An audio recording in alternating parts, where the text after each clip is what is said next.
Students, in the last video we have discussed about the moment of inertia of thin uniform rod when axis of rotation is passing through its center of mass and perpendicular to its length, and the result from that topic is ml square by 12, where m is the mass of the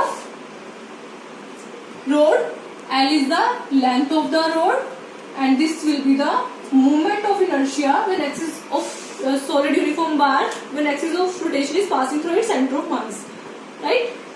So this formula will be used in today's topic, that is moment of inertia of solid uniform bar of rectangular cross section. तो solid rectangular बार क्या होती है हमारे पास, जैसे slabs होती हैं, slabs हो गई है या फिर हमारी कोई कॉपी हो गई है, थोड़े जो ज्यादा मोटे रेजिस्टर्स होते हैं वो हमारी सॉलिड यूनिफॉर्म बार ही है, जिसकी लेंथ होती है, मान लेते हैं इसकी लेंथ कितनी है L, उसकी ब्रेथ भी होती है, इसकी मान लेते हैं कितनी है B, और जो ये है इसकी थिकनेस T हो जाएगी, ठीक है।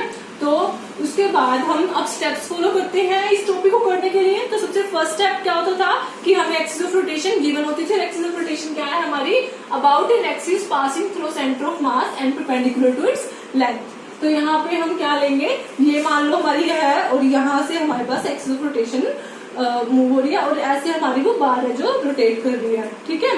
तो यहाँ से ये हमारी क्या होगी, एक्सिस ऑफ रोटेशन, ये इसका सेंटर ऑफ मास इससे पास कर रही है।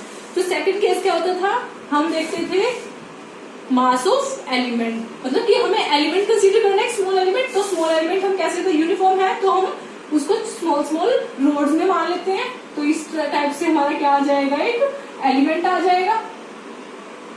तो ये हमारा क्या आ गया, एक एलिमेंट।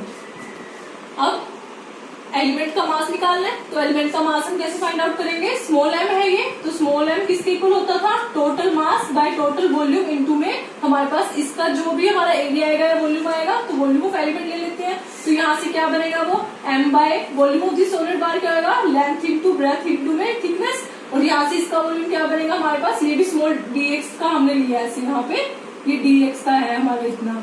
तो ये क्या हो जाएगा, हमारी लेंथ है dx, ब्रेथ सेम है और थिकनेस भी हमारी सेम है, तो b से b कैंसिल और t से t कैंसिल। तो यहाँ से क्या हो जाएगा, m by l into dx will be the element mass of this whole element. तो यहाँ पे मास आ गया हमारे पास। तो अब देखो नेक्स्ट हम निकालते थे हमारे पास मोमेंट ऑफ इनर्शिया, वो हमारा क्या होता था, m is equals to I is equals to m x square. But यहाँ पे हमारा जो x है वो सेम नहीं है, यहाँ से ये ऐसे है, तो देखो यहाँ से ये डिफरेंट डिस्टेंस है, यहाँ से डिफरेंट है, यहाँ से डिफरेंट है, यहाँ से ये डिफरेंट डिस्टेंस है। तो यहाँ पे हम उस फॉर्मूले को ना यूज करके हम यहाँ पे ट्रिक यूज करेंगे।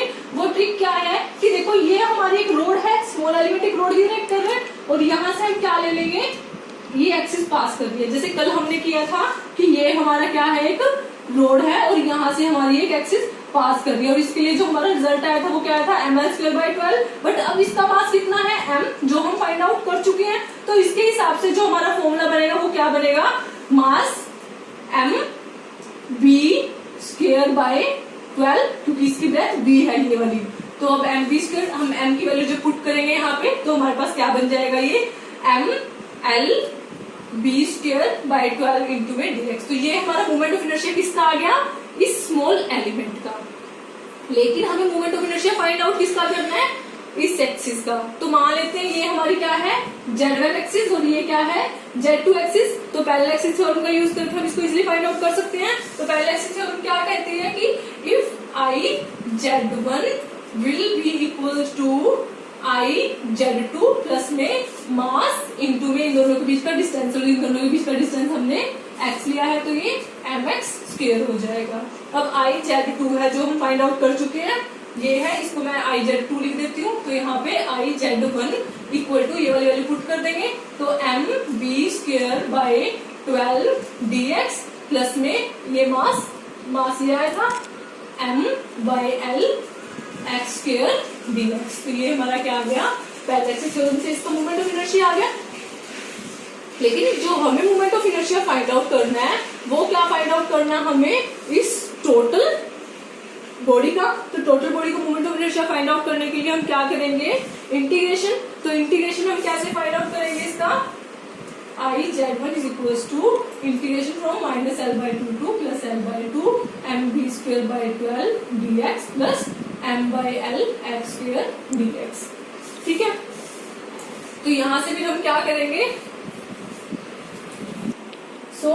इंटीग्रेशन सोल्व करने के बाद जो हमारा मोमेंट ऑफ इनर्शिया आएगा अबाउट दिस एक्सिस, वो हमारा क्या हो जाएगा, कैपिटल M इनटू में लेंथ का स्क्वायर प्लस में ब्रेथ का स्क्वायर डिवाइड बाय 12। तो ये हमारा मोमेंट ऑफ इनर्शिया आ जाएगा कब, when axis passing through centre of mass and perpendicular to its length. So next हम करेंगे when axis is perpendicular to its length and passing through one of its corner। मतलब क्या कि हमारे पास जैसे मान लो कि जो स्लैब है, स्लैब के कॉर्नर से पास करे, जैसे ये हमारे पास पूरी स्लैब है और स्लैब का कॉर्नर क्या है, ये वाला। तो यहाँ से अगर हमारी एक्सिस अगर पास हो तो हमें निकालना है मोमेंट ऑफ इनर्शिया।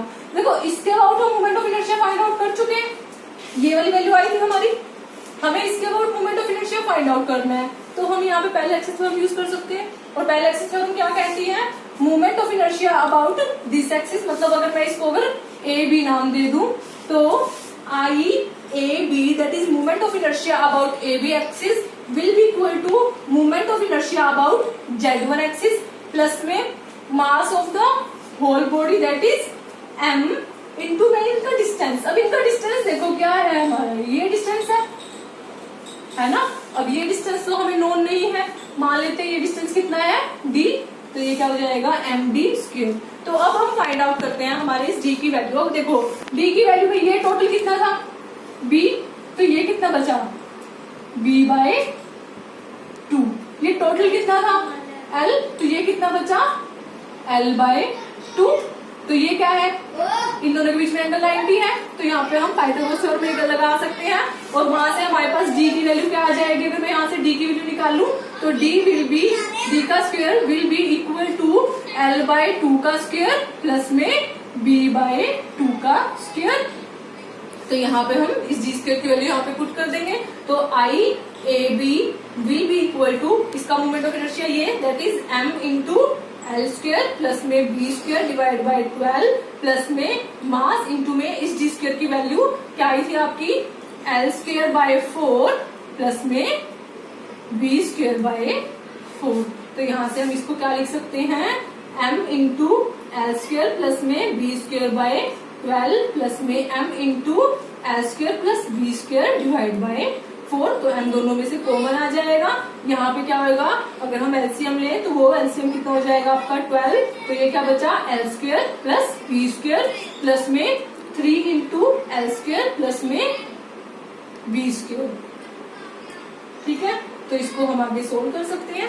तो यहाँ पे सोल्व करके ये हमारे पास क्या आ जाएगा, m इंटू देखो 3l² प्लस 1 4l² प्लस में 4b² डिवाइड बाय 12। तो यहाँ से 4 कॉमन आ जाएगा, 4 कॉमन होकर कैंसिल हो जाएगा। तो यहाँ क्या हो गया m into l² plus b² divide by 3। तो ये हमारा क्या हो जाएगा, मोमेंट ऑफ